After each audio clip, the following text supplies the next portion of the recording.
الحمد لله وكفى سلام على عباده الذين اصطفى أما بعد أعوذ بالله من الشيطان الرجيم بسم الله الرحمن الرحيم يا أيها الناس أنتم الفقراء إلى الله والله هو الغني الحميد إن يشأ يذهبكم ويأتي بخلق جديد وما ذلك على الله بعزيز ولا تزر وازرة وزر أخرى وإن تدع مثقلة إلى حملها لا يحمل منه شيء ولو كان ذا قربى انما تنذر الذين يخشون ربهم بالغيب واقاموا الصلاة ومن تزكى فانما يتزكى لنفسه والى الله المصير سبحان ربك رب العزة عما يصفون وسلام على المرسلين والحمد لله رب العالمين اللهم صل على سيدنا محمد وعلى آل سيدنا محمد وبارك وسلم اللهم صل على سيدنا محمد وعلى آل سيدنا محمد وبارك وسلم اللهم صل على سيدنا محمد وعلى آل سيدنا محمد وبارك وسلم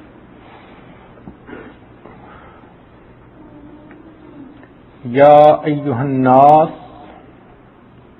اے انسانوں، انتم الفقراء الی اللہ،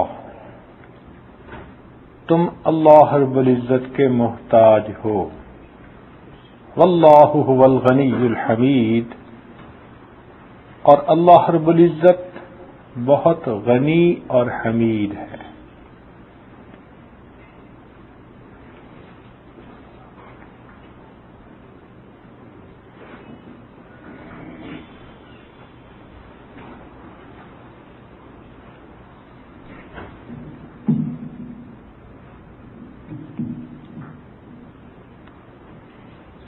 اللہ رب العزت غنی ہے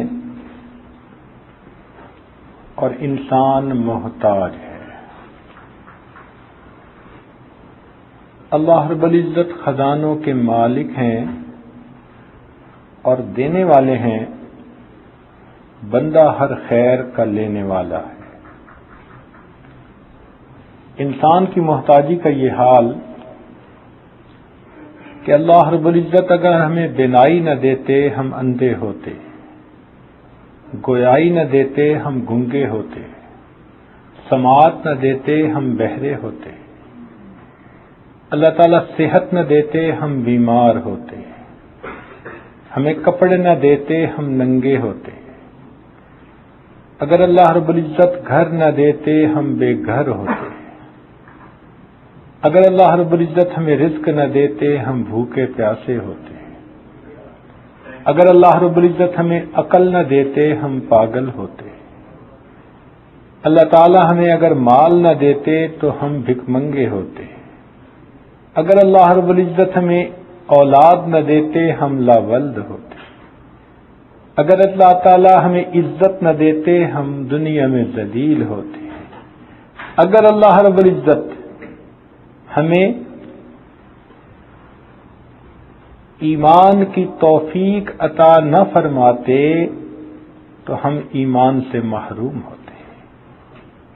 یہ معلوم ہوا کہ جو دنیا میں ہم عزتوں کی ایمان کی زندگی گزار رہے ہیں یہ سب کا سب اللہ رب العزت کا ہم پر احسان ہے۔ ہم اللہ رب العزت کی نعمتوں میں ڈوبے ہوئے ہیں، سر سے لے کے پاؤں تک ہمارے جسم کا ہر عضو انگ اللہ رب العزت کی نعمتوں کا مظہر ہے۔ ارشاد فرمایا وَإِن تَعُدُّوا نِعْمَتَ اللَّهِ لَا تُحْصُوهَا، اگر تم اللہ تعالیٰ کی نعمتوں کو گننا چاہو تو تم انہیں گن بھی نہیں سکتے۔ آسمان کے ستاروں کو گننا ممکن ہے، ساری دنیا کے درختوں کے پتوں کو گننا ممکن ہے، بارش کے پانی کے قطروں کو گننا ممکن ہے، ساری دنیا کی ریت کے ذرات کو گننا ممکن ہے، مگر اللہ رب العزت کی جو ہم پر نعمتیں ہیں ان کو گننا انسان کے لیے ناممکن ہے۔ اس قدر اللہ رب العزت کی ہم پر نعمتیں ہیں، تو ہم اس کی ہر نعمت کے محتاج ہیں۔ ہارون رشید کے زمانے میں ایک بزرگ بیٹھے تھے تو پینے کے لیے ان کے پاس پانی لایا گیا، تو وہ بزرگ کہنے لگے کہ بادشاہ سلامت، ذرا ایک میری بات سن لیجئے کہ بالفرض آپ کو پیاس لگے اور پوری دنیا میں ایک بندے کے پاس پانی ہو اور آپ پیاس کی شدت سے مر رہے ہو، تو آپ کتنی قیمت میں وہ پانی کا پیالہ خریدیں گے؟ اس نے کہا کہ میں اپنی آدھی سلطنت دے دوں گا اور پانی کا پیالہ اس سے لے کے پی لوں گا۔ اس نے کہا بادشاہ سلامت، اگر یہ پانی آپ کے پیٹ میں جائے اور نکلنے کے وقت پیشاب بند ہو جائے اور پوری دنیا میں ایک حکیم ہے جس کے پاس دوائی ہے اس پیشاب کے نکلنے کی، تو آپ کتنی قیمت دے کر اس مصیبت سے چھٹکارا پائیں گے؟ اس نے کہا اپنی آدھی سلطنت دے دوں گا۔ تو اس اللہ والے نے کہا کہ بادشاہ سلامت غور کیجئے کہ آپ کی پوری سلطنت ایک پانی کا پیالہ پینے اور جسم سے نکالنے کی قیمت بھی ادا نہیں ہو سکتی ہے۔ اور ہم نے زندگی میں کتنے پیالے پانی پیا، کتنی اللہ رب العزت کی نعمتوں کو استعمال کیا۔ تو یقینی بات ہے ہم اللہ تعالی کی نعمتوں کو گن بھی نہیں سکتے۔ ڈاکٹر کہتے ہیں کہ بس اوقات انسان کے جسم کے اندر ایک بلڈ کلاٹ ہوتا ہے، اگر وہ بلڈ کلاٹ کسی وجہ سے انسان کے برین میں چلا جائے تو انسان کو فالج ہو جائے، اگر وہ نہیں جاتا تو اس بیماری سے اس بندے کو کس نے بچایا ہوا ہے؟ اللہ رب العزت نے بچایا، ورنہ اتنا اچھا ڈاکٹر، اتنی انکم آ رہی ہے، اتنی عزت ہے، فالج ہو جائے تو پھر گھر میں بیٹھ جائے گا۔ معلوم ہوا کہ یہ سب نعمتیں جو مل رہی ہیں یہ اس پروردگار کا ہم پر کرم اور احسان ہے۔ جب کوئی فیکٹری اچھی چل رہی ہوتی ہے نا، مشین چل رہی ہوتی ہے، سٹاپیج نہیں آتا، تو یہ اس بات کی دلیل ہوتی ہے کہ مشین کی نگرانی کرنے والا اس کی نگرانی کا حق ادا کر رہا ہے۔ جب ہمیں ہر طرف سے خوشیاں مل رہی ہوتی ہیں، عزتیں مل رہی ہوتی ہیں، سکون مل رہا ہوتا ہے، یہ اس بات کی دلیل ہے کہ ہمارا پروردگار ہم پر رحمت کی نظر لگائے ہوئے ہے۔ یہ خزاں کی فضل کیا ہے؟ فقط ان کی چشم پوشی۔ یہ خزاں کی فضل کیا ہے؟ فقط ان کی چشم پوشی، وہ اگر نگاہ کر دے تو ابھی باہر آئے۔ تو زندگی میں جو سکون ہوتا ہے، خوشیاں ہوتی ہیں، ہر کام اچھا ہو رہا ہوتا ہے، ہر طرف سے واہ واہ اور انسان کی تعریفیں ہو رہی ہوتی ہیں، حقیقت میں یہ اللہ رب العزت کی اس بندے پر رحمت کی نظر ہوتی ہے۔ ہم محتاج ہیں اور اللہ رب العزت غنی ہے، اسے ہماری عبادت کی بھی ضرورت نہیں ہے۔ اگر ساری دنیا کے انسان فرعون کی طرح بدبخت بن جائیں تو اللہ رب العزت کی شان میں کوئی کمی نہیں آ سکتی۔ اور اگر ساری دنیا کے انسان صدیق اکبر لانوں کی طرح صدیقیت کے مقام پہ فائز ہو جائیں تو اللہ تعالیٰ کی شان میں کوئی اضافہ نہیں ہو سکتا.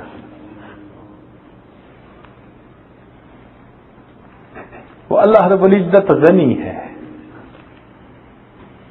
اسی لیے ایک جگہ پر فرمایا کہ اے میرے بندو وَإِن تَتَوَلَّوْا، اگر تم رخ پھیرو گے اپنے مقصد زندگی سے اور دین سے، یستبدل قوما غیرکم ثم لا یکونوا امثالکم، وہ پروردگار تمہیں مٹا دے گا، نئے بندوں کو پیدا کر دے گا، وہ پھر تم جیسے بدبخت نہیں ہوں گے.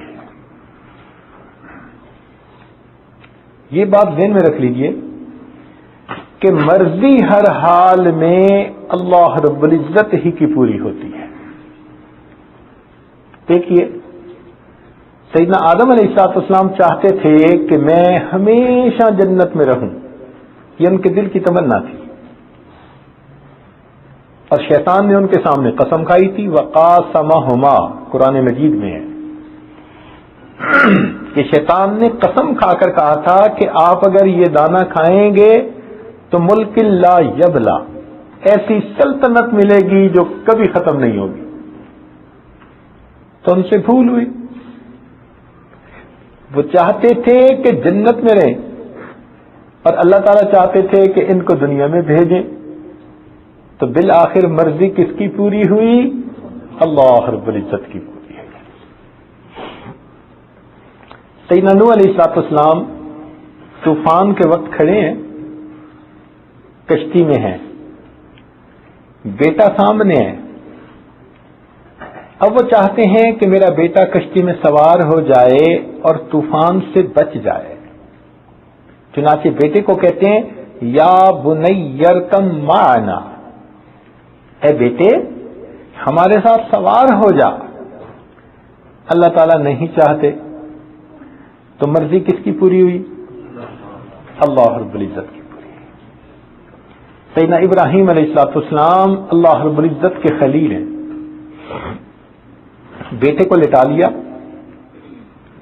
اور چاہتے ہیں کہ ان کو اللہ تعالی کے نام پہ قربان کریں. چھری چلاتے ہیں، باپ تیار ہے ذبح کرنے کے لیے، بیٹا تیار ہے ذبح ہونے کے لیے. فلما اسلما، جب دونوں اس بات پہ متفق ہو گئے، دونوں نے یہ بات طے کر لی. لیکن ابراہیم علیہ السلام چھری چلاتے ہیں اپنے بیٹے کو ذبح کرنے کی، مگر اس کے بدلے میں ایک جانور ذبح ہو جاتا ہے. اللہ تعالیٰ بیٹے کو محفوظ کر لیتے ہیں. مرضی کس کی پوری ہوئی؟ اللہ. ایک موقع پر سیدنا رسول اللہ صلی اللہ علیہ وسلم نے شہد کھانے سے پرہیز کرنے کی نیت کر لی کہ میں آج کے بعد شہد نہیں کھاؤں گا، اس سے مہک آتی ہے. اور اللہ تعالیٰ چاہتے تھے کہ میرے محبوب کھائیں، چنانچہ محبوبانہ اطاعت فرمایا یا ایھا النبی لم تحرم ما احل اللہ لک تبتغی مرضات ازواجک واللہ غفور الرحیم. اس پیغام کے بعد نبی علیہ الصلوۃ والسلام نے دوبارہ شہد کو استعمال کرنا شروع کر دیا. تو مرضی کس کی پوری ہوئی؟ اللہ. یہ بات ذہنوں میں بٹھا لیجئے، ہر حال میں ہر وقت میں مرضی اس ایک اللہ رب العزت کی پوری ہوتی ہے. ہم باقی سب اس کے بندے ہیں. ہم لینے والے ہیں، وہ پروردگار دینے والا ہے. ہم لے کے خوش ہوتے ہیں اور وہ پروردگار دے کے خوش ہوتا ہے. اسی لیے وہ پروردگار بے نیاز بھی ہے. بے نیاز کا کیا مطلب؟ کہ سارے اس کے محتاج ہوں اور وہ کسی کا محتاج نہ ہو. وہ نرادھار ہے، سب اللہ کے محتاج، اور اللہ تعالیٰ کسی کا محتاج نہیں، وہ غنی ہے. ایسا پروردگار ہے. اللہ اکبر کبیرہ. قرآن مجید میں دو آیات ایسی ہیں کہ جن کو بندہ پڑھ لینا تو اس کے ناز نخرے کی جڑ ہی کٹ کے رکھ جاتی ہے. اللہ تعالیٰ اپنے پیارے محبوب صلی اللہ علیہ وسلم کو فرماتے ہیں کہ اے میرے پیارے، لَإِن شِئْنَا لَنَذْهَبَنَّ بِالَّذِي أَوْحَيْنَا إِلَيْكَ، اگر ہم چاہیں تو جو ہم نے وحی کے ذریعے آپ کو عطا کیا وہ سب آپ سے واپس لے لیں. اور اس کے لیے صیغہ کون سا استعمال کیا؟ لَنَذْهَبَنَّ، ثقیلہ کا صیغہ جو تاکید کا آخری درجہ ہوتا ہے. جب اس آیت کو پڑھتے ہیں نا تو پھر انسان کوئی اپنے علم پہ ناز نہیں کر سکتا. اور پھر دوسرے کا فرمایا لولا ان ثبتناک، اے پیارے محبوب صلی اللہ علیہ وسلم اگر ہم آپ کو ثابت قدمی نہ عطا کرتے تو کیا ہوتا؟ لقد کدت ترکن الیہم شیئا قلیلا، آپ ان مشرکوں کی طرف تھوڑا سا اگر مائل ہو جاتے، اذا لأذقناک ضعف الحیات وضعف الممات ثم لا تجد لك علینا نصیرا. اب ان آیات کا ترجمہ جا کے خود دیکھ لیجئے گا، ہم میں تو اتنی ہمت نہیں کہ اس کا ترجمہ بھی کر سکیں. اللہ اکبر.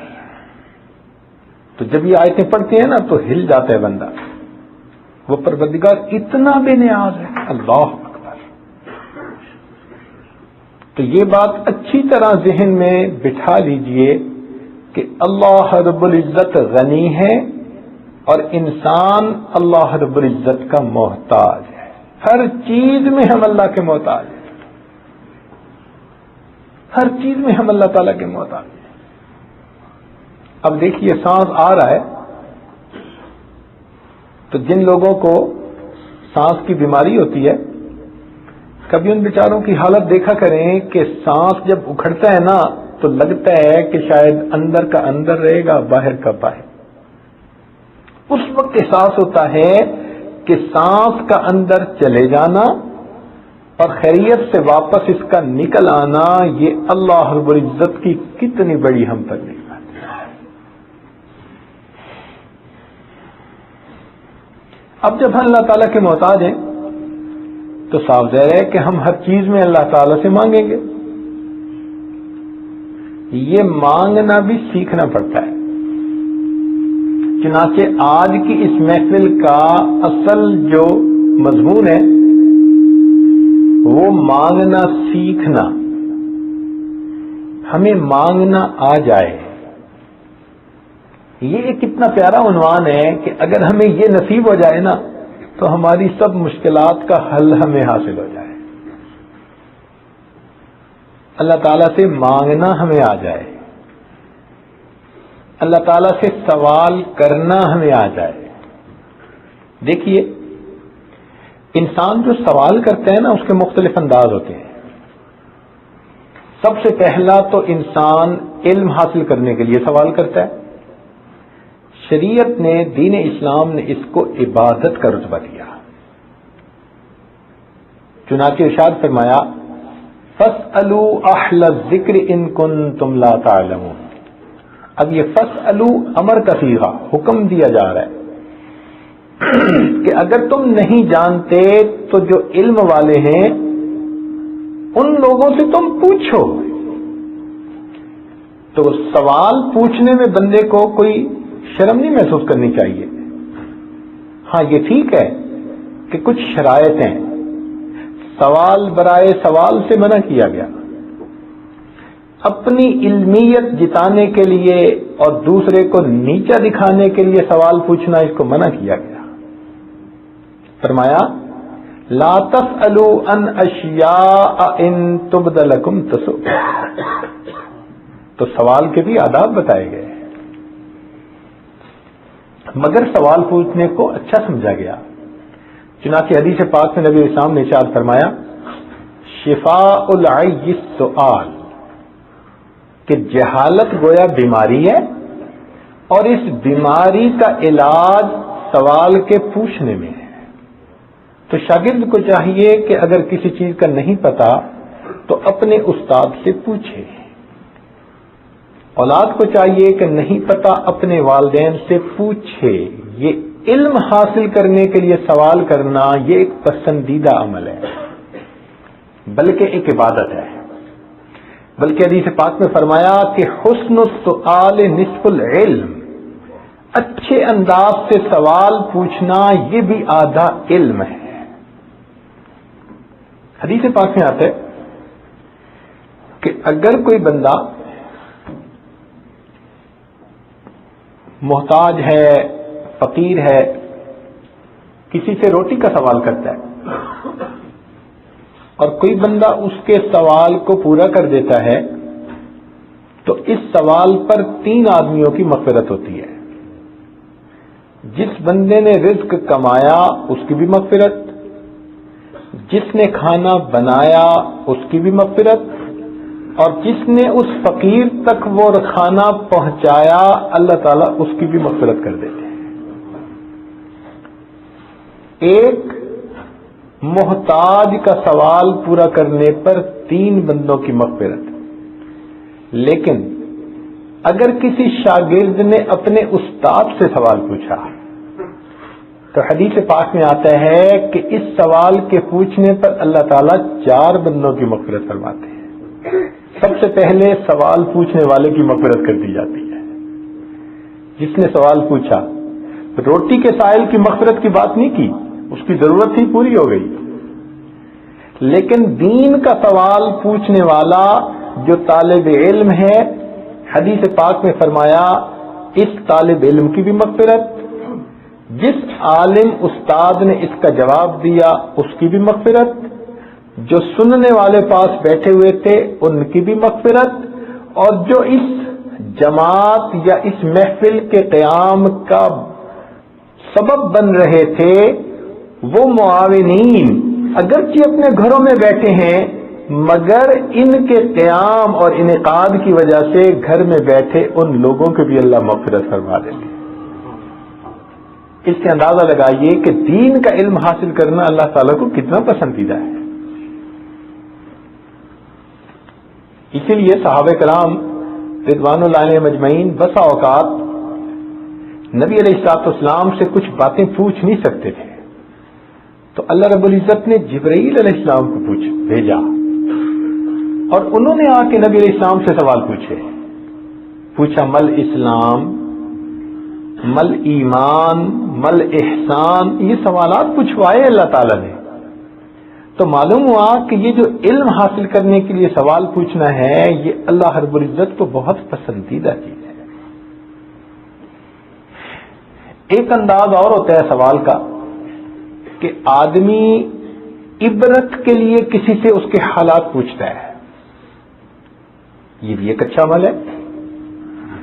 چنانچہ قرآن مجید میں خود فرمایا گیا، اللہ تعالیٰ فرماتے ہیں سل بنی اسرائیل کم آتیناہم من آیت بینہ، پوچھو بنی اسرائیل سے. تو معلوم ہوا کہ اس سوال کا حکم دیا جا رہا ہے کہ تم عبرت کے لیے ذرا پوچھو نا ان کے ساتھ کیا معاملہ ہوا. ایک جگہ فرمایا وَاسْأَلْهُمْ عَنِ الْقَرْيَةِ الَّتِي كَانَتْ حَاضِرَةَ الْبَحْرِ. دیکھو یہاں بھی وَاسْأَلْهُمْ، یہ پھر امر کا صیغہ، آپ پوچھیں. تو معلوم ہوا کہ عبرت کی نظر سے کسی چیز کو جاننا یہ بھی اللہ تعالیٰ کو پسندیدہ ہے. لہذا ہم اگر دنیا میں ٹریول کرتے ہیں تو ہم عبرت کی نشانیاں دیکھیں اور پھر اپنے رب کی طرف رجوع کریں. ایک تیسرا انداز ہوتا ہے کہ کوئی آدمی محتاج ہے، ضرورت مند ہے، وہ سوال کرے، اس کی بھی اجازت دی گئی اسباب کے تحت کہ وہ بندہ اپنی ضرورت کے بقدر سوال کر سکتا ہے. چنانچہ ارشاد فرما دیا وفی اموالہم حق معلوم للسائل والمحروم.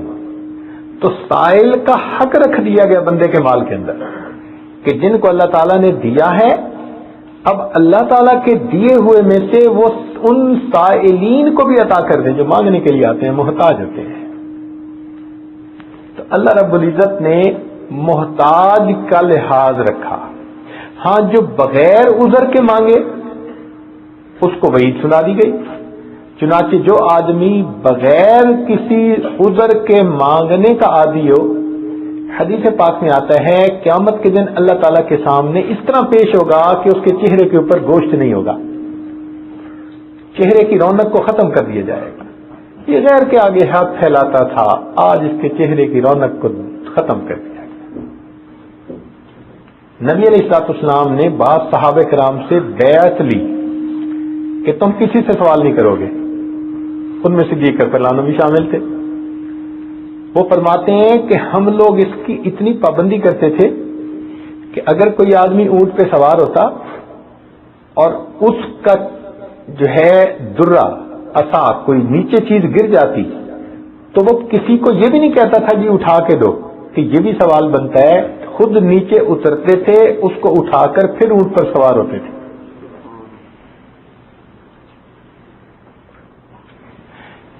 ایک سوال ہوتا ہے اپنے پروردگار سے کرنا، یہ سب سے بڑی عبادت جس کو آج ہم نے سیکھنا ہے کہ ہم اپنے رب سے کیسے مانگیں. اس کو یوں سمجھیں کہ آپ نے اگر کسی چیز کی اپروول لینی ہوتی ہے تو اس دفتر میں اپلیکیشن ڈالتے ہیں.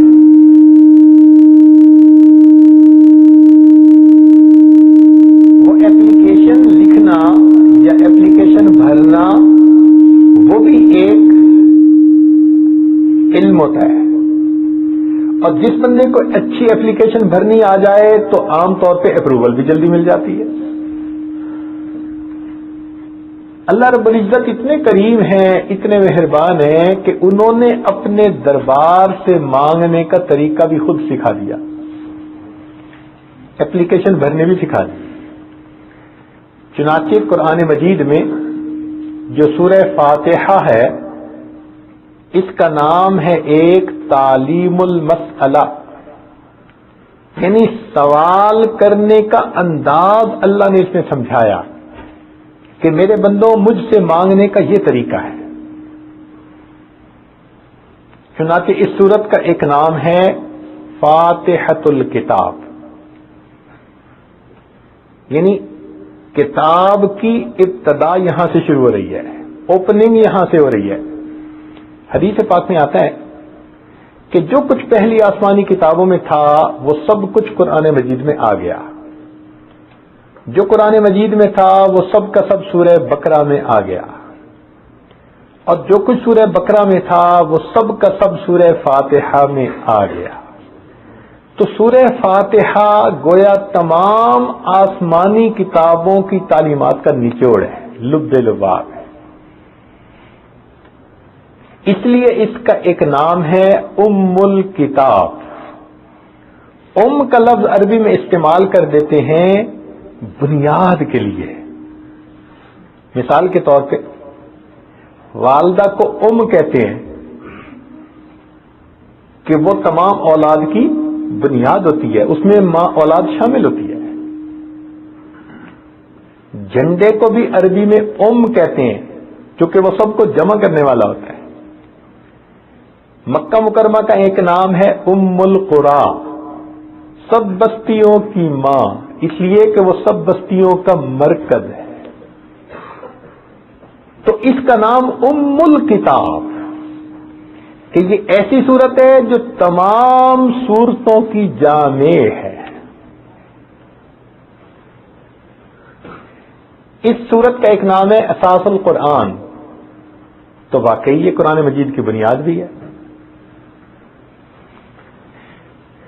اس صورت میں اللہ رب العزت نے اپنے بندوں کو اپنے سے مانگنا سکھایا.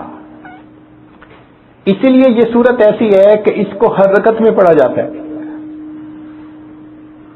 جب کوئی منفرد نماز پڑھ رہا ہو ہر رکعت میں پڑھے، امام پڑھتا ہے رکعت میں پڑھتا ہے. چونکہ بار بار اس صورت کو پڑھا جاتا ہے اس لیے اس صورت کے مضمون کو سمجھنا ہمارے لیے لازم ہے تاکہ ہم پھر اللہ تعالی سے مانگ سکیں صحیح طور پر. اب ذرا توجہ فرمائیے گا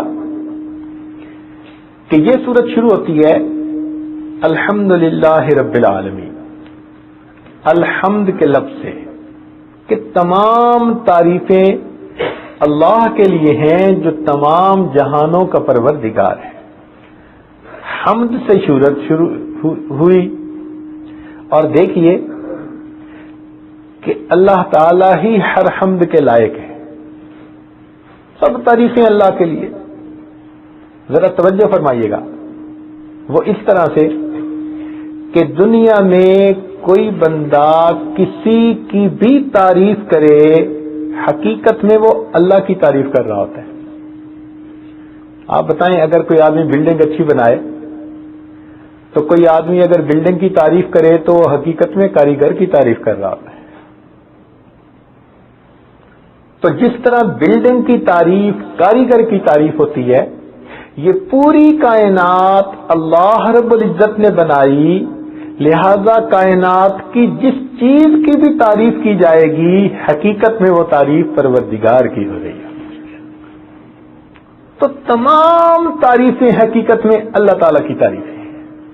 ہم کپڑے کی تعریف کرتے ہیں، عمارت کی تعریف کرتے ہیں، کسی بندے کی تعریف کرتے ہیں، کسی بھی چیز کی تعریف کرتے ہیں، حقیقت میں وہ تعریف اللہ رب العزت کی تعریف ہے۔ تمام تعریفیں اللہ تعالیٰ کی۔ اس لیے نبی علیہ الصلوۃ والسلام کا ایک نام احمد بھی ہے۔ احمد کا کیا مطلب؟ کہ ساری مخلوق میں سے جتنی اللہ تعالیٰ کی تعریف آپ نے کی، اتنی تعریف کسی اور نے کی ہی نہیں۔ آپ احمد ہیں۔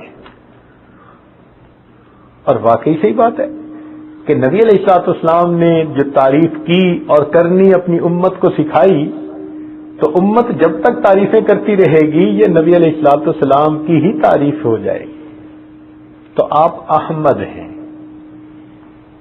اور اس امت کا ایک نام حمادون ہے، حمد کرنے والے اللہ تعالیٰ کی۔ قیامت کے دن نبی علیہ الصلوۃ والسلام کے پاس جو جھنڈا ہوگا اس کا نام لواء الحمد ہوگا، اور نبی علیہ الصلوۃ والسلام کو جو مقام دیا جائے گا اس کا نام مقام محمود ہوگا۔ اور جنتی جب جنت میں جائیں گے تو نبی علیہ الصلوۃ والسلام کو جو گھر جنت میں ملے گا اس کا نام بیت الحمد ہوگا۔ اور جنتی جنت میں جائیں گے تو جو پہلا لفظ کہیں گے الحمدللہ الذی اذھب عنا الحزن، وہ بھی الحمد کے نام سے۔ تو اب دیکھیے کہ اللہ تعالیٰ کی کتنی تعریفیں ہو رہی ہیں۔ چنانچہ کچھ فرشتے ایسے ہیں جو ہر وقت اللہ تعالیٰ کی تعریف اور حمد بیان کر رہے ہیں۔ حافین من حول العرش یسبحون بحمد ربہم، اللہ تعالیٰ کی ہر وقت وہ حمد بیان کرتے ہیں، اور ان کا قول کیا ہے؟ وقیل الحمد للہ رب العالمین۔ الحمد کے بعد للہ کا لفظ ہے، تو جب آپ الحمد کا لفظ پڑھیں سورہ فاتحہ پڑھتے ہوئے تو یہ سب بیک گراؤنڈ آپ کے ذہن میں ہونا چاہیے کہ جب ہم الحمد کہتے ہیں تو اس کا مطلب ہے تمام تعریفیں جو پہلے والوں نے کی، جو ہم کر رہے ہیں، جو آنے والے وقت میں کی جائیں گی، یہ سب کی سب تعریفیں کس کے لیے؟ اللہ کے لیے۔ پھر آگے لفظ ہے للہ، اللہ کے لیے۔ یہ اللہ تعالیٰ کا لفظ بھی عجیب ہے۔ دیکھیں اللہ تعالیٰ نے اپنے لیے نام بھی کیسا پسند فرمایا کہ یہ لفظ جو ہے نا اللہ کا، اس میں کوئی نکتہ نہیں ہے۔ تو اس سے پتہ چلتا ہے کہ اللہ تعالیٰ شراکت کو پسند نہیں فرماتے۔ اپنے نام میں بھی کوئی ایسا حرف نہیں استعمال کیا جو نکتے والا، جس کے ساتھ کچھ لگا ہوا ہو۔ وہ پروردگار ایسا ہے۔ اور دیکھیے کہ نام عجیب کہ وہ نام حروف کا بھی محتاج نہیں، اللہ تعالیٰ اپنے نام کے حروف کا بھی محتاج نہیں۔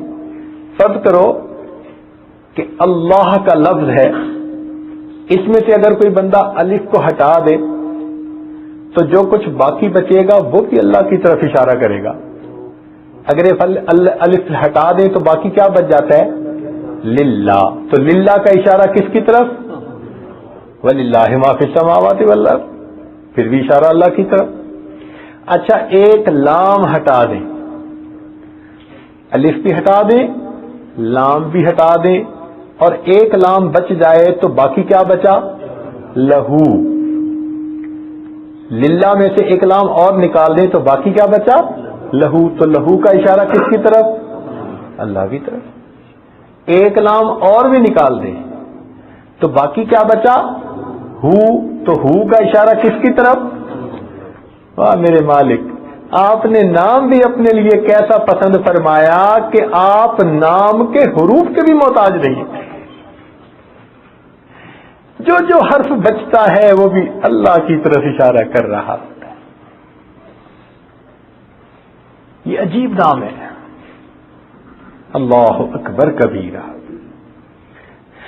اسی لیے جو صفاتی نام ہے نا وہ ایک ایک صفت کی طرف اشارہ کر رہے ہوتے ہیں, اور یہ جو لفظ اللہ ہے یہ تمام صفات کی طرف اشارہ کر رہا ہوتا ہے.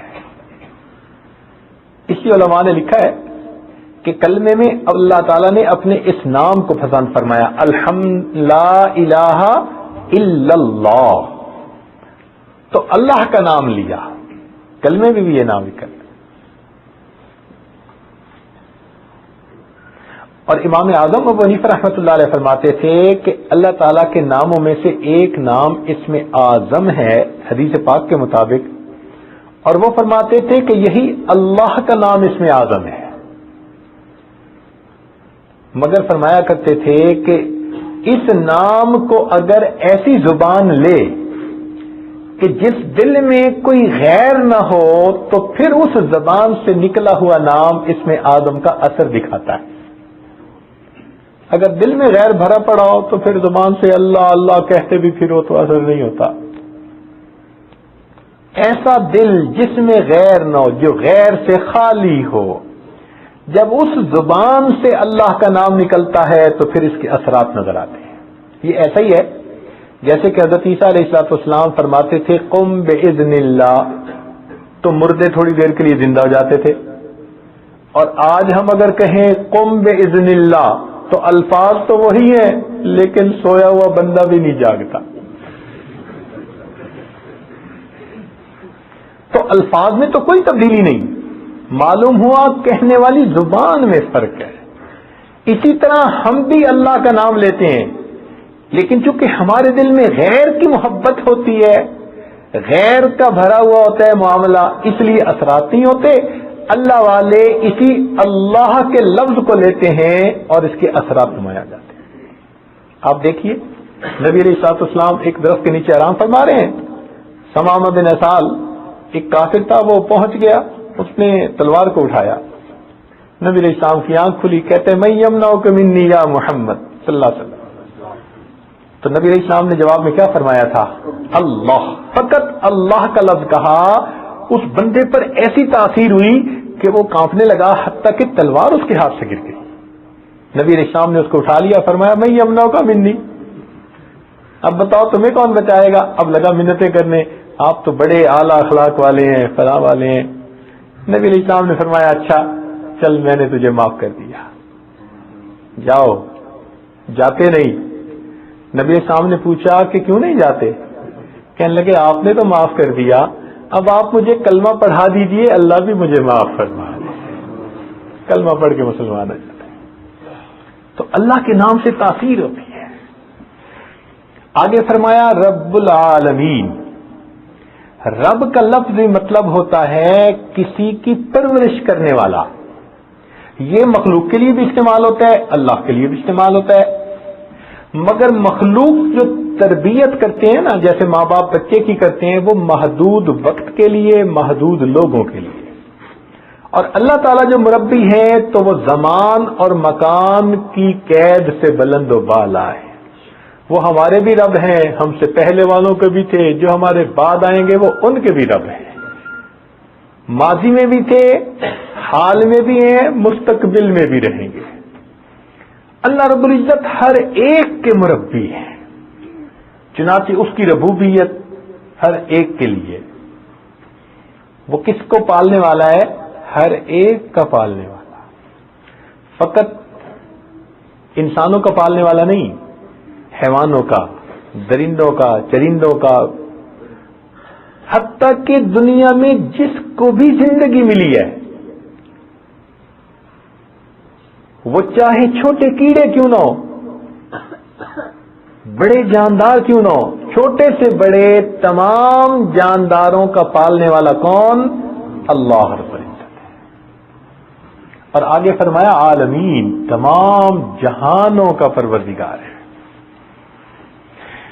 اب یہاں پر رب المسلمین نہیں کہا، مومنین نہیں کہا، متقین نہیں کہا، بلکہ فرمایا رب العالمین، وہ تمام جہانوں کا پروردگار ہے.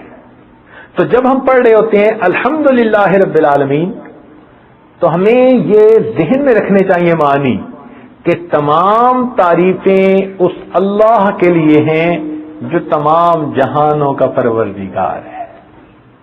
اس کے بعد فرمایا الرحمن الرحیم، 2 صفاتی نام دیے، رحمان بھی رحمت سے مشتق اور رحیم بھی رحمت سے مشتق، مگر دونوں میں تھوڑا سا فرق ہے.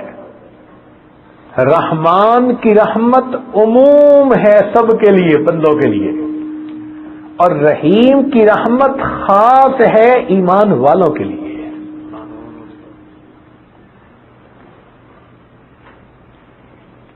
چنانچہ دیکھیے اللہ تعالیٰ کی کچھ نعمتیں عام ہیں اور کچھ نعمتیں خاص ہیں. مثلا سورج کی دھوپ ہے، وہ ساری دنیا کے لیے عام ہے، لیکن عزت خاص جس کو چاہتا ہے دیتا ہے، مال جس کو خاص چاہتا ہے دیتا ہے، ایمان جس کو چاہتا ہے دیتا ہے. یہ چیزیں خاص ہیں. تو کچھ نعمتیں عام اور کچھ نعمتیں، دنیا میں ہوا سب کے لیے عام ہے، سورج کی روشنی سب کے لیے عام ہے. تو کچھ نعمتیں عام اور کچھ نعمتیں خاص. پھر دیکھیے کہ چھوٹی نعمتیں بھی وہی دیتا ہے اور بڑی نعمتیں بھی وہی دیتا ہے. اور اگر کسی کو کسی واسطے سے نعمت ملتی ہے تو بھی اللہ تعالیٰ ہی دیتا ہے، اور بلا واسطہ ملتی ہے تو بھی اللہ تعالیٰ ہی دیتا ہے. وہ اتنا رحیم ہے، اتنا کریم ہے. دنیا میں تمام کے اوپر اس کی رحمت ہے، یہ رحمان کا تقاضا، اور آخرت میں اس کی رحمت ایمان والوں کے لیے خاص ہوگی، یہ رحیم کا تقاضا. وَكَانَ بِالْمُؤْمِنِينَ رَحِيمًا. ایک حدیث پاک میں آتا ہے، بڑی مزے کی بات ہے کہ نبی علیہ الصلوۃ والسلام نے ایک دفعہ دعا مانگی، اللہم اجعل حساب امتی علی یدی. حدیث میں آتا ہے کہ نبی علیہ السلام نے دعا مانگی، اے اللہ میری امت کا حساب لینے کی مجھے اجازت دے دیجیے کہ میں اپنی امت کا حساب خود لے لوں گا. تو اللہ رب العزت نے فرمایا، اے میرے پیارے، میری رحمت کا کوئی ٹھکانہ نہیں، میں آپ کی امت کا حساب قیامت کے دن رحمت کے ساتھ لوں گا. حضرت قاری محمد طیب رحمۃ اللہ علیہ فرماتے ہیں، خطبات اسلام حکیم الاسلام میں ان کا یہ بات نقل کی گئی ہے. وہ فرماتے ہیں کہ قیامت کے دن اللہ تعالیٰ کی رحمت کا اتنا ظہور ہوگا، اتنا ظہور ہوگا کہ ایک وقت آئے گا شیطان بھی سر اٹھا کر دیکھے گا، اس کو بھی امید لگے گی شاید مجھے بھی بخش دیا جائے گا. اتنا اللہ تعالیٰ کی رحمت کا ظہور ہوگا. وہ ایک واقعہ لکھتے ہیں کہ 2 آدمی جہنم کی طرف 2 آدمی پیش کیے جائیں گے. اللہ تعالیٰ فرمائیں گے کہ بھائی ایک بندے کو کہ تمہارے اعمال ایسے ایسے، جہنم میں جاؤ. دوسرے کو فرمائیں گے جہنم میں جاؤ. جب دونوں کو جہنم جانے کا حکم ہوگا نا، تو ایک تو بھاگ پڑے گا جہنم کی طرف اور دوسرا آہستہ آہستہ چلے گا. اللہ تعالیٰ دونوں کو بلائیں گے، پوچھیں گے بھائی تم بھاگ کیوں پڑے؟ وہ کہے گا یا اللہ ساری زندگی تو نافرمانی میں گزر گئی، اب یہ آپ کا آخری حکم تھا، میں نے کہا چلو اس کو تو پورا کر لوں. فرمائیں گے اچھا چل جنت میں چلا جا. اور دوسرے کو پوچھیں گے بھائی تو جا بھی رہا تھا، پیچھے مڑ کو بھی دیکھ رہا تھا، تو آہستہ آہستہ کیوں چل رہا تھا؟ وہ کہے گا یا اللہ دنیا میں بھی کبھی آپ کی رحمت نے مجھے مایوس نہ ہونے دیا، گو حکم ہو گیا، میں پھر بھی پیچھے مڑ کے دیکھ رہا تھا کہ میں مایوس نہیں ہونا چاہتا تھا۔ فرمائیں گے اچھا تجھے میری رحمت کا اتنا بھروسہ ہے، چل تجھے بھی میں نے جنت عطا کی۔ تو الرحمن الرحیم، اللہ تعالی رحمان بھی ہیں اور رحیم بھی ہیں۔ اس کا کیا مطلب ہے رحمان اور رحیم کا؟ اس کا مطلب یہ کہ اپنے اور پرائے وہ سب کو نوازنے والا پروردگار ہے۔ وہ اپنوں کو بھی دیتا ہے، پرایوں کو بھی دیتا ہے۔ وہ فقط عبادت گزاروں کو نہیں دیتا، جو نافرمانیاں کرنے والے ہیں دنیا میں اللہ ان کو بھی عطا فرما دیتا ہے، اپنے پرائے سب کو عطا فرما دیتا ہے۔ وہ وفادار کو بھی دے دیتا ہے تو غدار کو بھی دیتا ہے، وہ نمک حلال کو بھی دیتا ہے تو نمک حرام کو بھی دے دیتا ہے دنیا میں، عبادت گزاروں کو دیتا ہے تو گناہگاروں کو بھی دے دیتا ہے۔ بلکہ ہو سکتا ہے کہ دوستوں کو دال ساگ عطا کر دے مگر دنیا میں دشمنوں کو بھی مرغ مسلم عطا فرما دے۔ عجیب پروردگار ہے، اللہ اکبر کبیرہ۔ ذنون مصری رحمۃ اللہ علیہ فرماتے ہیں بڑی عجیب سی بات ہے، میں دریا کے کنارے جا رہا تھا تو میں نے دیکھا کہ ایک بچھو وہ پانی کی طرف بھاگا جا رہا ہے۔ میں نے یہ سنا تھا کہ بچھو پانی میں تیرنا نہیں جانتا، ڈوب جاتا ہے، تو میں حیران، میں نے دیکھا تو پانی کے اندر ایک کچھوا بیٹھا ہوا تھا، وہ بچھو اس کی پیٹھ پہ سوار ہو گیا اور کچھوے نے تیرنا شروع کر دیا۔ کہتے ہیں مجھے بڑا عجیب لگا اور میں نے کہا کہ میں بھی ذرا دیکھتا ہوں کیا ہوگا یہ معاملہ، تو میں نے بھی اس کے پیچھے دریا میں قدم ڈال دیا۔ کچھوا تیرتا رہا حتیٰ کہ دریا یا نہر جو بھی تھی اس کے دوسرے کنارے پر جا پہنچا۔ وہاں جا کے بچھو اس کے پیٹھ سے نیچے اتر گیا اور پھر اس نے بھاگنا شروع کر دیا۔ کہتے ہیں میں بھی پیچھے کچھ دور آگے گیا تو میں نے جھاڑیوں میں ایک آدمی کو دور لیٹے ہوئے زمین پہ دیکھا اور یہ بچھو اس کی طرف جا رہا تھا۔ میں نے کہا کہ ممکن ہے کہ یہ اس بندے کو جا کے ڈسے، تو میں نے بھی اپنا جوتا اتار کے تیاری کر لی کہ اگر یہ اس کو ڈسنے لگے گا تو میں اس بچھو کو پہلے ہی مار دوں گا۔ کہتے ہیں میں تھوڑا آگے بڑھا تو حیران کہ ایک طرف سے ایک کالا ناگ تھا، بلیک کوبرا، وہ اس نوجوان کی طرف بڑھ رہا تھا۔ جب وہ اس کے قریب پہنچا تو میں نے دیکھا کہ یہ بچھو اس کوبرا کے ساتھ چمٹ گیا اور اس بچھو نے اس کو ڈس لیا۔ یہ بچھو اتنا زہریلا تھا کہ اس کے ڈسنے سے سانپ وہیں لوٹنے لگا اور ٹھنڈا ہو گیا، مر گیا، اور وہ بچھو پھر واپس۔ کہتے ہیں میں حیران، جب پیچھے آ کے دیکھا تو یہ پھر اسی کچھوے کے پیٹھ پر بیٹھا اور کچھوے نے اس کو واپس پہنچایا۔ میں نے کہا میں اس بندے کا تو جا کے پتہ کروں۔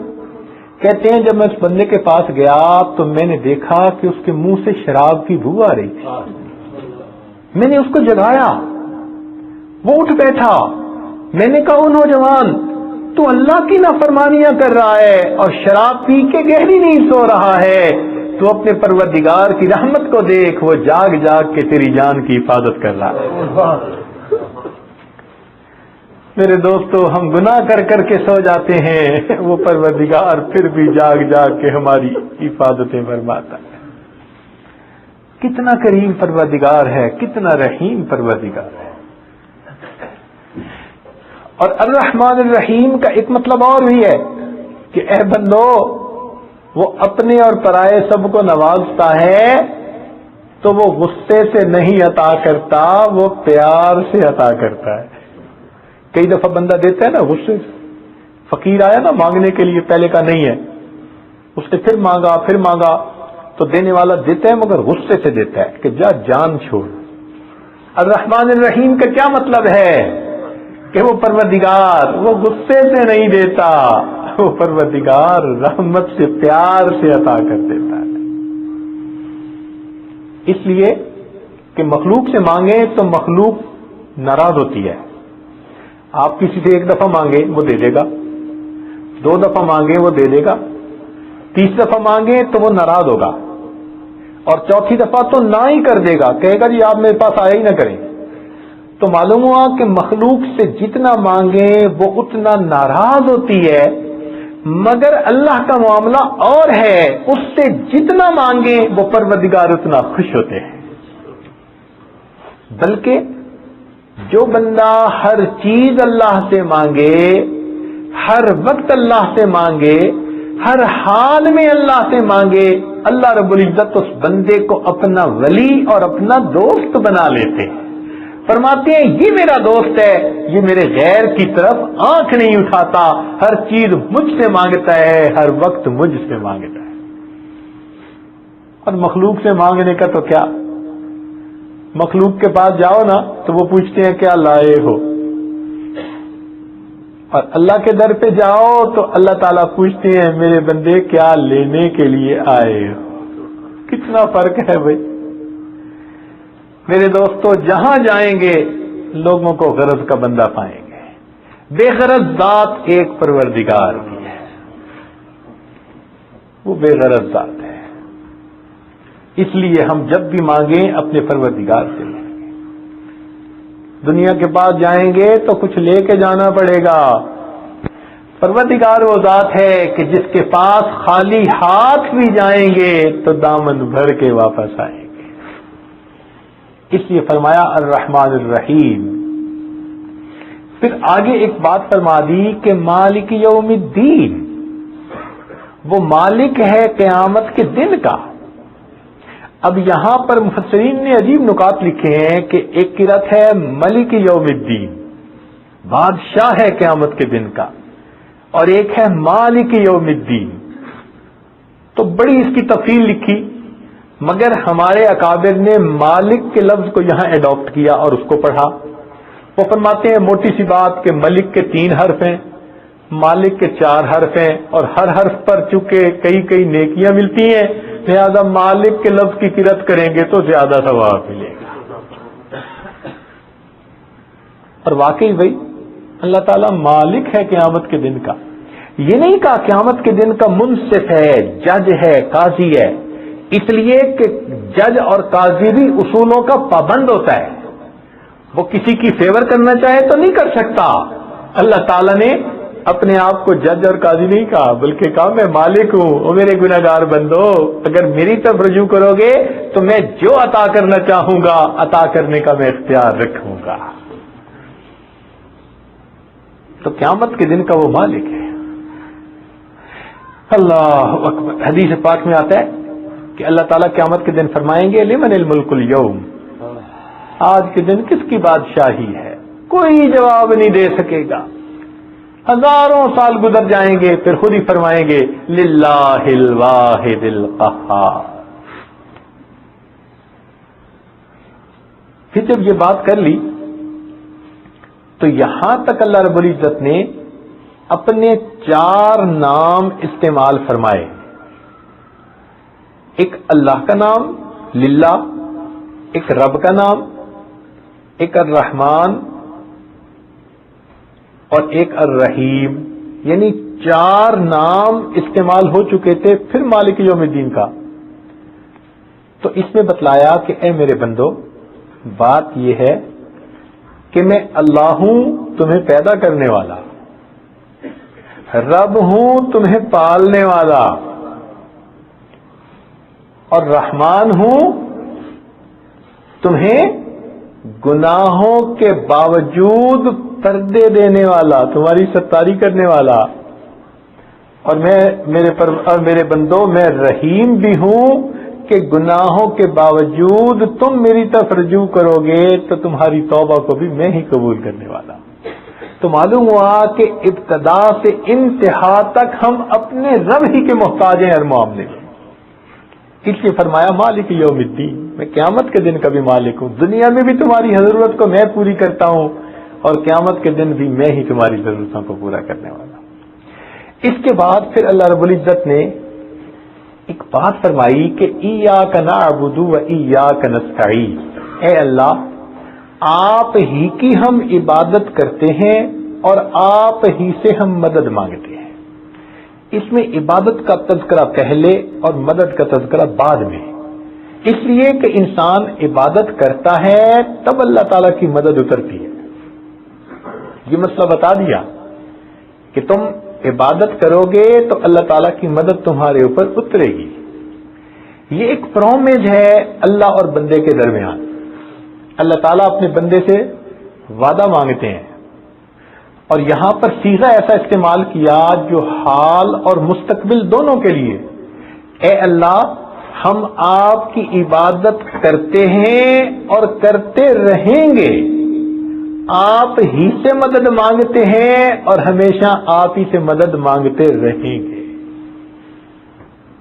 یہاں ہی اور بھی کا فرق پڑ جاتا ہے.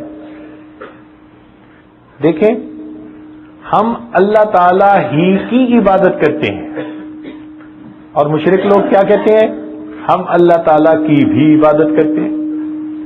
یہ فرق ہے. اللہ تعالیٰ یہاں چاہتے ہیں کہ نہیں میرے بندے فقط میری ہی عبادت کرو, میری ہی عبادت کی. تو انسان ہر طرف سے اپنی آنکھوں کو بند کر لے اور ایک اللہ رب العزت پر اپنی نظروں کو جما لے.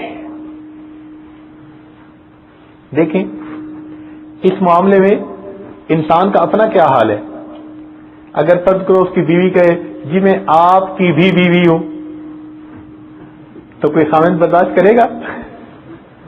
کیا چاہے گا؟ چاہے گا کہ بیوی کہے میں آپ ہی کی بیوی ہوں. اسی طرح اللہ تعالیٰ بھی چاہتے ہیں کہ میرے بندے تم یہ کہو کہ ہم آپ ہی کے بندے ہیں. ہر طرف سے ہٹ کٹ کے اللہ کی طرف متوجہ ہو جائے. اب جب بندے نے اپنے رب سے یہ وعدہ کر لیا تو اللہ رب العزت کی رحمت متوجہ ہوئی گئی. لہذا فرمایا کہ میرے بندو اب تم مجھ سے مانگو جو مجھ سے مانگنا چاہتے ہو. آگے وہ بات مانگی بندے نے جو اس کی زندگی کی سب سے بڑی ضرورت تھی, اور وہ کیا فرمایا, اہدنا الصراط المستقیم, اے اللہ مجھے سیدھے رستے کی رہنمائی عطا فرما دی. یہ ہماری زندگی کی سب سے بڑی ضرورت ہے کہ ہم اللہ تعالیٰ سے مانگیں کہ اے اللہ ہمیں سیدھے رستے کی رہنمائی عطا فرما دیجیے. تو جب بندے نے یہ دعا مانگی کہ اللہ ہمیں سیدھے رستے کی رہنمائی فرما, تو اللہ تعالیٰ نے آگے رہنمائی فرما دی. کیا فرمایا, صراط الذین انعمت علیہم, کون سا راستہ, جن بندوں پر آپ کا انعام ہوا ان بندوں کا راستہ.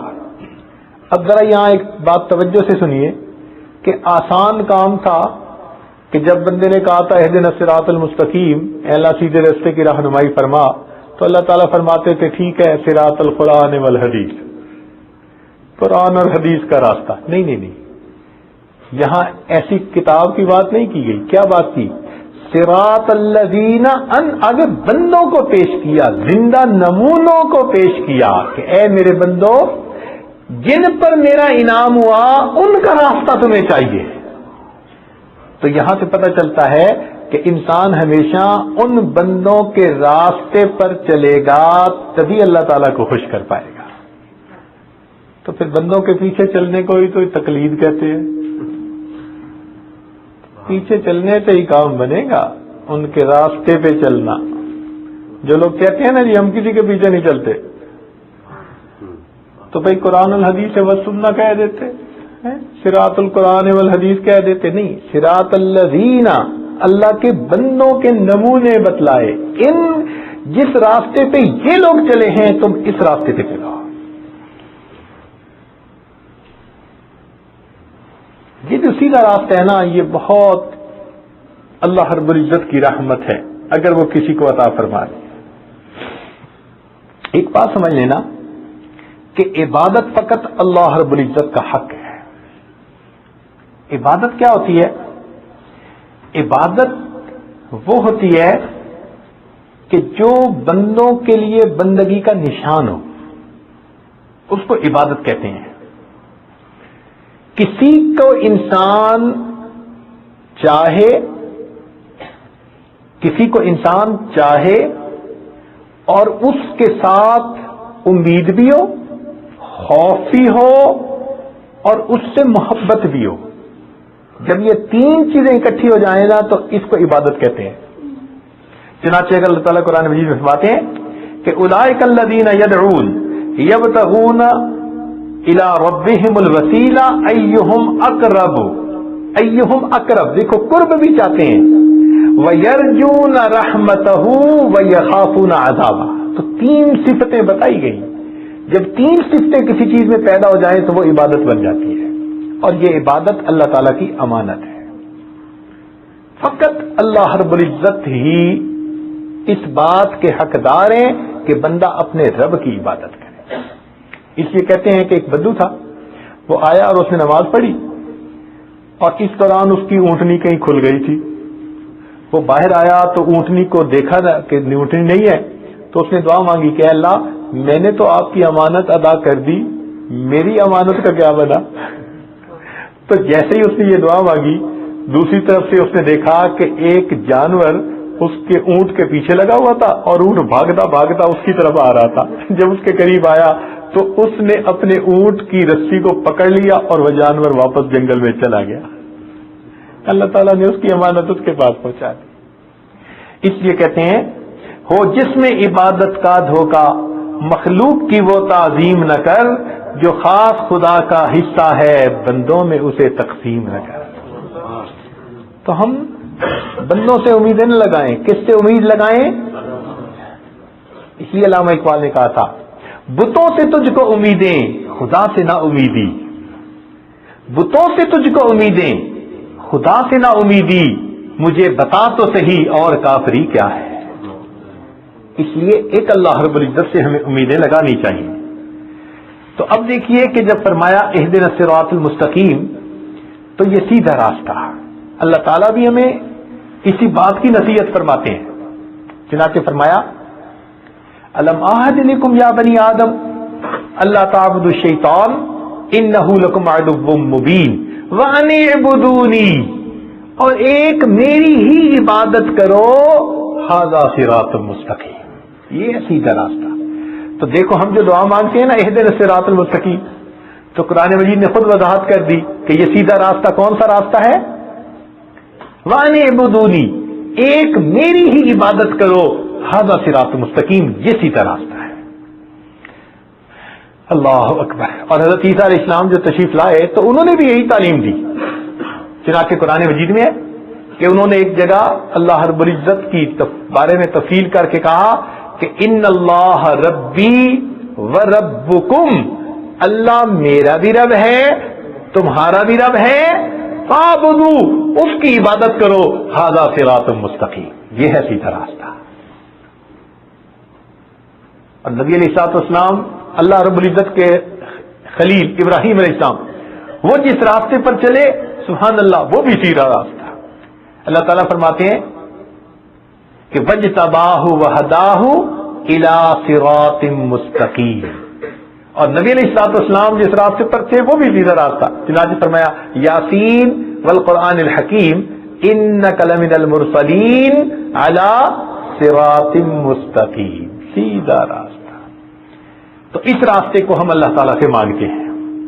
اچھا میرے دوستو، یہ سوال بتانے کا طریقہ تھا تو اس کو ذرا میں نے تفصیل اس لیے کر دی کہ ہم چونکہ ہر نماز میں اسی صورت کو پڑھتے ہیں، تو جب اس کو پڑھیں تو ہر چھوٹے بڑے کو اس کے مفہوم کا پتہ ہونا چاہیے. اب ذرا آگے کی طرف آئیں کہ جو بات یہ عاجز بتانا چاہتا تھا اور جس کے لیے یہ سارا بیک گراؤنڈ بنایا، یہ تمہید بنائی، کہ ایک سوال قرآن مجید میں عجیب ہے. مختلف سوالات قرآن مجید کے اندر نقل کیے گئے اور ان سوالوں کے جواب بھی نقل کیے گئے. سوالات بھی نقل کیے گئے اور سوالات کے جوابات بھی نقل کیے گئے. ذرا توجہ فرمائیے گا. اب ذرا بات سمٹنے پہ آئی ہے اور جو اصل آپ کو بتانا تھا وہ چیز کہنے والے ہیں.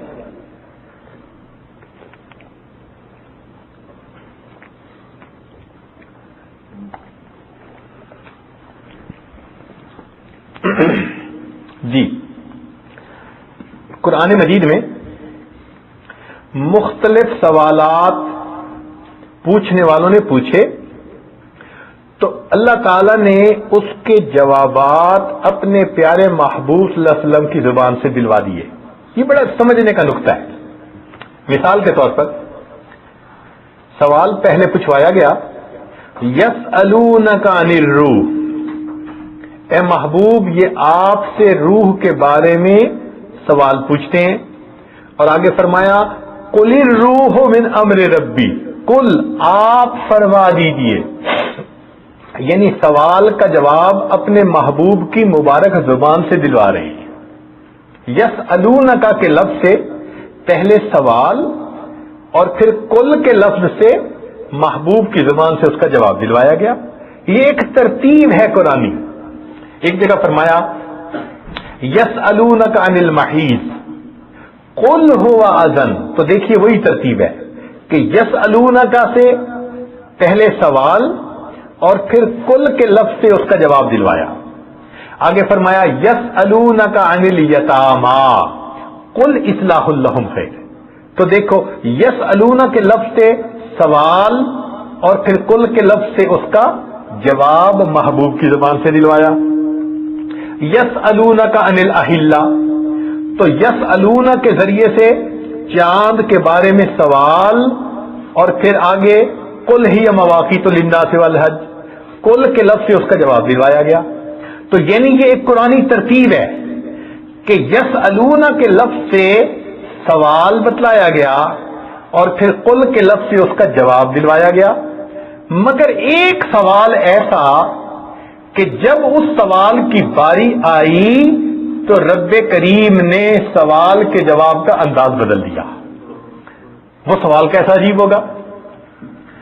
وہ کوئی خاص سوال ہوگا نا کہ جس سوال کے پوچھنے پر اللہ نے ایک ترتیب ہی بدل کے رکھ دی. وہ کون سا سوال تھا؟ وہ اللہ تعالی کے بارے میں سوال تھا. فرمایا اے میرے پیارے وَإِذَا سَأَلَكَ عِبَادِي أَنِّي، توجہ فرمائیے اے میرے محبوب، جب آپ سے میرے بندے میرے بارے میں سوال کریں فَإِنِّي قریب، اللہ تعالیٰ نے اس کا جواب خود عطا فرما دیا کہ میں تو ان کے بہت قریب ہوں. وہ جو کل کی ترتیب تھی وہ یہاں نہیں رہنے دی. معلوم ہوا کہ بندے سے اتنا قرب تو اللہ تعالیٰ چاہتے ہیں نا کہ جب اپنے بارے میں سوال آیا تو فرمایا وَإِذَا سَأَلَكَ عِبَادِي أَنِّي فَإِنِّي قریب، میرے پیارے میں بہت قریب ہوں. اللہ اکبر. تو اللہ تعالیٰ بندے سے ایسا قرب چاہتے ہیں کہ اے میرے بندے تو میرے اتنے قریب ہو جائیں. اس لیے فرمایا نحن اقرب الیہ من حبل الورید، ہم تو رگے جان سے بھی زیادہ اس کے قریب ہیں. اللہ اکبر. اور اللہ تعالیٰ کے بارے میں اگر پوچھنا ہو تو فرمایا کہ میرے بندے ہر کسی سے نہ پوچھنا، اگر میرے بارے میں پوچھنا ہو تو کسی جاننے والے سے پوچھنا. چنانچہ قرآن مجید میں فرماتے ہیں کہ الرحمن فاسأل بہ خبیرا، جب رحمان کے بارے میں پوچھنا ہو تو ذرا جاننے والے سے پوچھنا، وہ تمہیں رحمان کے بارے میں صحیح بات بتائے گا. ہر کسی سے پوچھنا، کسی جاننے والے سے پوچھنا. اللہ اکبر. اللہ رب العزت ایسی ذات ہے. چنانچہ اللہ رب العزت کتنے مہربان ہیں، کتنے دینے والے ہیں. اگر اللہ کے کسی جاننے والے سے، کسی عارف سے پوچھیں گے نا تو وہ صحیح اس بات کے بارے میں بتائے گا. چنانچہ اللہ تعالیٰ وہ کریم ذات ہیں جو دیکھ کے خوش ہوتے ہیں. حدیث پاک میں آتا ہے کہ رات کا ایک حصہ ایسا ہے تہجد کا وقت کہ جس وقت میں اللہ تعالیٰ ایک فرشتے کو فرماتے ہیں کہ اعلان کر دو حل من سائل فاعطی له، ہے کوئی سوال کرنے والا کہ جس کو میں عطا کر دوں. تو تہجد کا وقت ایسا وقت ہے کہ جس وقت میں انسان اپنے رب سے جو مانگتا ہے اللہ رب العزت اس بندے کو عطا فرما دیتے ہیں. اب اللہ تعالیٰ سے مانگنا چاہیے بھائی یا غیر سے مانگنا چاہیے؟ بتائیں. اللہ سے مانگنا چاہیے. چنانچہ ایک بزرگ کے بارے میں آتا ہے کہ ایک آدمی ان کے پاس آیا اور کہنے لگا جی کہ یہ جو وقت کا حاکم ہے یہ آپ کی بات بڑی مانتا ہے، تو آپ ذرا اس حاکم کے پاس چلیں اور میرے لیے یہ چیز اس سے مانگ لیں. تو ان بزرگوں نے اس کو کہا کہ بھائی میں بند دروازے کی طرف کیوں جاؤں، کھلے دروازے سے کیوں نہ مانگوں؟ تو وہ سمجھا نہیں، کہنے لگا حضرت کیا مقصد؟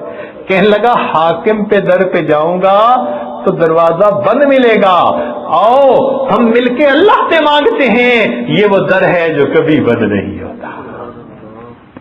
رات کا وقت ہے، حاکم کا در تو بند ہو گیا ہوگا، آؤ اللہ سے کیوں نہ مانگیں جس پروردگار کا در کبھی بند ہی نہیں ہوتا، ہم کھلا در چھوڑ کے بند دروازے کی طرف کیوں جائیں؟ تو اللہ رب العزت وہ ذات ہے جو بندے کو عطا کرتا ہے۔ چنانچہ جو بندہ اللہ تعالیٰ سے مانگتا ہے نا، اللہ تعالیٰ اس سے خوش ہوتے ہیں، اور جو اللہ تعالیٰ سے نہیں مانگتا اللہ تعالیٰ اس سے ناراض ہوتے ہیں۔ حدیث پاک میں آتا ہے، ذمہ داری سے عرض کر رہا ہوں، نبی علیہ الصلوۃ والسلام نے ارشاد فرمایا، من لم یسأل اللہ یغضب علیہ، جو بندہ اللہ سے نہیں مانگتا اللہ رب العزت اس بندے سے ناراض ہوتے ہیں، اور اس بندے سے اللہ تعالیٰ اس پر غضب ہوتا ہے، اللہ تعالیٰ ناراض ہوتے ہیں اس بندے سے جو اللہ تعالیٰ سے نہیں مانگتا۔ تو بھئی جب مانگنے کی بات ہے اور نہ مانگنے سے اللہ تعالیٰ ناراض ہوتے ہیں، تو پھر ہمیں چاہیے نا کہ ہم اللہ تعالیٰ سے مانگیں۔ اللہ تعالیٰ ہر چیز دیتے ہیں، حتیٰ کہ حدیث پاک میں آتا ہے، توجہ فرمائیے گا، کہ من سأل اللہ الشہادۃ بصدق، جس نے اللہ رب العزت سے دل کی سچائی کے ساتھ شہادت مانگی، بلغہ اللہ منازل الشہداء وَإِن مَاتَ عَلَى فِرَاشِهِ، اگر وہ اپنے بستر پر بھی اس بندے کو موت آئے گی، اللہ تعالیٰ اس کو قیامت کے دن شہداء کی قطار میں کھڑا فرما دیں گے۔ وہ ایسا پروردگار ہے کہ ہر نعمت بندے کو عطا کر دیتا ہے، مگر مانگنے والا بندہ ہونا چاہیے۔ لہذا جب اللہ تعالیٰ اتنا عطا کرنے والے ہیں تو ہمیں چاہیے کہ ہم اپنے پروردگار سے مانگیں، اور ہم اسی مانگنے کے لیے یہاں اکٹھے ہوئے ہیں۔ آج کون ہم میں سے ایسا ہے جو کہے کہ مجھے پریشانی نہیں یا میرے لیے کوئی پرابلم نہیں؟ ہر بندے کو اپنے گھر میں پریشانیاں ہیں، پرابلمز ہیں، کوئی اپنے کاروبار کی طرف سے پریشان، کوئی گھر بار کی طرف سے پریشان، کوئی اولاد کی طرف سے پریشان، کوئی صحت کی طرف سے پریشان۔ جب اتنی پریشانیاں ہیں تو میرے دوستو ہم کیوں نہ اپنے پروردگار سے مانگیں، جو پروردگار بندے کو دے کر خوش ہوتا ہے اور کہتا ہے میرے بندو اگر مجھ سے نہیں مانگو گے تو میں تم سے ناراض ہو جاؤں گا۔ آج ہمیں اس پروردگار سے مانگنا ہے اور اپنی زندگی کی ہر ضرورت کو مانگنا ہے، چھوٹی کو بھی اور بڑی کو بھی۔ اے پروردگار عالم آپ ہمیں عطا فرما دیجیے۔ میرے دوستو ہمارا حال یہ ہے کہ ہم غیر سے اپنے ہاتھ ہٹا چکے۔ دیکھیں جو مواحد ہوتے ہیں نا ایمان والے، وہ غیر کی طرف نہیں اپنے ہاتھ پھیلاتے، وہ بتوں سے امیدیں نہیں رکھتے، وہ اللہ رب العزت سے امیدیں رکھتے ہیں۔ تو اے اللہ ہم نے ظاہر کے لات و منات کو بھی چھوڑ دیا اور اب آپ ہی کے در کے طرف پر آ گئے، تو کیا امید کرتے ہیں کہ اللہ تعالیٰ اپنے در سے خالی اٹھا دیں گے؟ نہیں، اس لیے کہ اے اللہ جب ہم غیر سے اپنے آپ کو ہٹا چکے اور آپ نے بھی ہمیں اپنے در سے خالی لوٹا دیا، تو اللہ تو ہمارے لیے تو دنیا میں کوئی دوسرا در نہیں ہے، آپ ہی کا در ہے۔ لہذا آج ہم دعا مانگیں گے اس تصور کے ساتھ کہ اے اللہ یہ ہمارے زندگی کا آخری ایک ہی دروازہ ہے، اسی کے اوپر ہم جھکتے ہیں اور اسی سے ہم مانگیں گے، اور اے اللہ ہم آپ سے اپنی ان نعمتوں کو لے کے جائیں گے، ہم خالی نہیں جانا چاہتے، اس لیے کہ جو خالی آپ یہاں سے اٹھ گیا اس کو دینے کے لیے پھر دنیا میں کوئی دوسرا دروازہ نہیں ہے۔ اس لیے ہم آج مانگنے کا مسئلہ جو چھڑا تو ہم اللہ تعالیٰ سے مانگ کے اٹھیں گے، لے کے اٹھیں گے، اپنے لیے سعادت کے اللہ تعالیٰ سے فیصلے کروائیں گے، ہم اللہ تعالیٰ کے سامنے آج بھی کریں گے، مانگیں گے اے پروردگار عالم ہم پر مہربانی فرما دیجئے اور ہمیں آج اے اللہ اس جگہ سے دامن دھر کے اٹھا دیجئے، اور یہ دعائیں مانگیں گے کہ اے اللہ جب آپ نے ہماری پیشانیوں کو غیر کے سامنے جھکنے سے روک لیا، اے اللہ ہمارے ہاتھوں کو بھی غیر کے سامنے پھیلنے سے روک لیجیے۔ وہ پروردگار مہربانی فرمائے گا، وہ عطا کرنے والا ہے۔ اور واقعی اب ہمیں تو غیر کے در پہ آتے ہوئے ویسے بھی شرم آتی ہے، کیونکہ ہر ایک سے ہٹ کے رب کے در پہ جو آ گئے، اب ہم کیا چاہتے ہیں ہم چاہتے ہیں اللہ اب آپ ہمیں عطا فرما دیجیے، ہم آپ ہی کے در سے مانگیں گے، اے اللہ ہمیں آپ ہی عطا فرما دیجیے۔ چنانچہ کسی نے کیا عجیب بات کہی، کہتے ہیں تنگ دستی کے جو عالم میں گھبراتا ہوں، اے اللہ مجھ پر جب حال برے آتے ہیں میں گھبرا جاتا ہوں۔ تنگ دستی کے جو عالم میں گھبراتا ہوں، پردرے غیر پہ جاتے ہوئے شرماتا ہوں۔ اے اللہ غیر کے در پہ جاتے ہوئے مجھے شرم آتی ہے۔ تنگ دستی کے جو عالم میں شرما گھبراتا ہوں، پردرے غیر پہ جاتے ہوئے شرماتا ہوں۔ کیسے جائیں کسی کی طرف جب دینے والا اتنا قریب ہے، اتنا مہربان ہے۔ اللہ دنیا تو کہتی ہے جاؤ عملیات والوں کے پاس، ہم نہیں جاتے۔ اے اللہ لوگ کہتے ہیں جاؤ فلاں کے پاس، ہم کہیں نہیں جائیں گے۔ اللہ ہم تو آپ ہی کے در پر آ گئے، اے اللہ مہربانی فرما دیجئے، آپ ہمیں اپنے در سے خالی نہ اٹھائیے گا۔ تنگ دستی کے جو عالم میں گھبراتا ہوں، پردرے غیر پہ جاتے ہوئے شرماتا ہوں، ہاتھ پھیلانے میں محتاج کو غیرت کیسی۔ اللہ جو محتاج ہوتا ہے وہ تو نہیں غیرت کا خیال کرتا، اسے تو لینا ہوتا ہے۔ اللہ محتاج ہر طرف ہاتھ پھیلا دیتا ہے۔ ہاتھ پھیلانے میں محتاج کو غیرت کیسی، شرم اتنی ہے کہ بندہ تیرا کہلاتا ہوں۔ اللہ شرم اس بات کی ہے کہ بندہ میں آپ کا کہلاتا ہوں اور اب میں غیر کے پاس چلا جاؤں۔ تنگ دستی کے جو عالم میں گھبراتا ہوں، پردرے غیر پہ جاتے ہوئے شرماتا ہوں، ہاتھ پھیلانے میں محتاج کو غیرت کیسی، بات اتنی ہے کہ بندہ تیرا کہلاتا ہوں۔ اے اللہ بندے تو آپ ہی کے کہلاتے ہیں، اب آپ کے در کو چھوڑ کے ہم اگر کہیں چلے جائیں اللہ ہمارا کیا بنے گا؟ اے مالک آج ہم اتنی یہاں جمع ہوئے ہیں، ہر طرف سے ہم ہٹ کٹ گئے، اللہ آپ کے در پر آ کر پڑ گئے۔ میرے مولا آپ ہمیں رد نہ کر دیجئے گا، اس لیے کہ آپ نے رد کر دیجیا تو اللہ پھر ہمارے لیے دنیا میں کوئی دروازہ نہیں۔ اللہ مہربانی فرما دیجیے، نہ کہیں جہاں میں ہما ملی، جو اما ملی تو کہاں ملی، میرے جرم خانہ خراب کو تیرے عفو بندہ نواز میں۔ اے مالک آپ کے محبوب نے فرمایا کہ آپ سے اگر کوئی نہ مانگے آپ اس سے ناراض ہوتے ہیں۔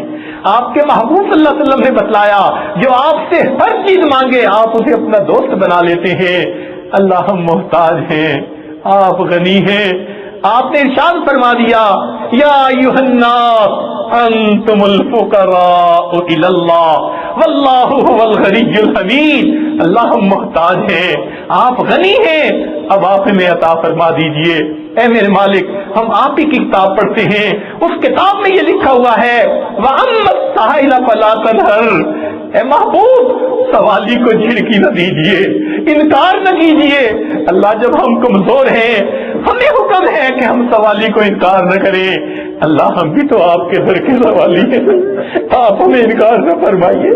اللہ ہمیں آج اپنے گھر سے خالی نہ لوٹا دیجئے، ہمیں جھڑکیاں نہ دیجئے۔ اللہ اگر آپ ہمارے دلوں پہ نظر ڈالیں گے تو یقیناً ہم رد کر دیے جانے کے قابل ہیں. ہم نے بڑے گناہ کیے, ہم نے بڑی خطائیں کی ہیں اللہ, ہم نے چھپ کے گناہ کیے اللہ, ہم نے آپ کو ناراض کرنے کی کوشش کر لی, لیکن آج ہمیں اس بات کا احساس ہوا میرے مولا ہمارے ان گناہوں کو معاف کر دیجئے, ہمیں نفس اور شیطان سے بچا لیجئے, اور اللہ ہمیں اپنے در پہ جھکنے کی توفیق عطا فرمائیے. اللہ ہم آپ کے در سے ہٹنا بھی چاہیں میرے مولا ہمیں ہٹنے نہ دیجیے گا, اللہ ہٹنے نہ دیجیے گا, ہم پر مہربانی فرما دیجئے, ہمیں اپنے غلاموں میں شامل فرما لیجئے. زندگی میں ہم نے اللہ آپ سے آج مانگا ہے, لہذا اسی ایمان پر ہمیں زندہ رکھیے, اور اسی ایمان پر جب دنیا سے جانے لگے تو ہمیں جانے کی توفیق عطا فرمائیے. اے اللہ ہم آپ ہی کے بندے کہلاتے ہیں, آپ اپنے بندوں کو عطا کر دیجئے. ہم آپ ہی کے بندے ہیں, ہم غیر کی طرف ہاتھ نہیں اٹھائیں گے, ہم آپ ہی کے سامنے ہاتھ پھیلائیں گے. رب کریم مہربانی فرما دیجئے. تنگ دستی کے جو عالم میں گھبراتا ہوں, پر درے غیر پہ جاتے ہوئے شرماتا ہوں, ہاتھ پھیلانے میں محتاج کو غیرت کیسی, بات اتنی ہے کہ بندہ تیرا کہلاتا ہوں. اے اللہ آپ ہی کے بندے ہیں اور آپ ہی سے امیدیں لگا کر آج آئے ہیں اور یہاں بیٹھے ہیں. ہماری سب پریشانیوں کو اللہ دور کر دیجئے اور ہماری مصیبتوں کو ہٹا دیجئے. عزتوں کی زندگی عطا فرما دیجئے, ذلتوں سے بچا لیجئے اللہ, پریشانیوں سے بچا لیجئے, مصیبتوں اور بیماریوں سے بچا لیجئے, اولاد کے غموں سے اللہ بچا لیجئے. اللہ ایمان کے فیصلے فرما دیجئے اور ہمیں اس دنیا سے دنیا آخرت کی کامیابیاں عطا فرما دیجئے. وآخر دعوانا ان الحمد للہ.